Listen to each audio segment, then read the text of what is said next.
Hello and welcome to our Balanced Body podcast here at EHS Pilates in San Francisco.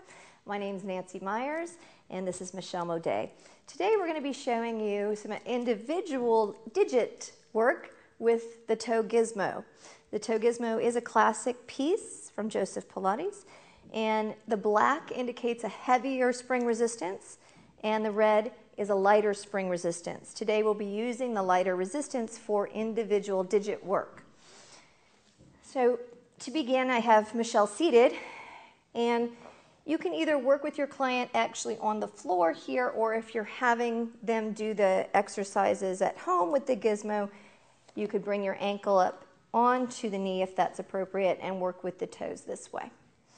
So we're going to start with your foot down, and you can see that Michelle has a second digit here that is starting to curl, or what we call a hammer toe from the second joint, or a mallet toe from the first joint. So we wouldn't want to necessarily work that in flexion, but we want to see if she could extend that.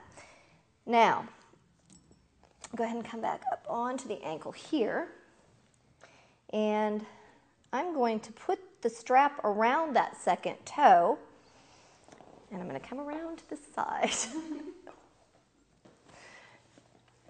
As I put this into resistance, Michelle's going to try to dorsiflex her foot without sickling and keep that toe pulling upward. So I have very little resistance on the spring. She's going into dorsiflexion while trying to maintain the extension of that toe. And back down, and flex, and back down.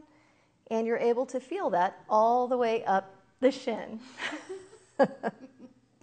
So that's going to help to correct that hammer toe and mallet toe, not just working with the digit, but also all of those fascial connections. And we could work our way down the line with each individual toe. Now, if it were appropriate for Michelle, we could also work that in the opposite direction in flexion, as she goes into plantar flexion. She has plenty of strength there, so we will not work that today. But that's just giving you an example of how we can really fine-tune a session if we were working with individual digits, or if you had someone that had a neuroma, for example. You could do the releases first and then do the exercises to help strengthen the intrinsics of the foot to relieve the stress on that nerve. Thank you for joining us today at EHS.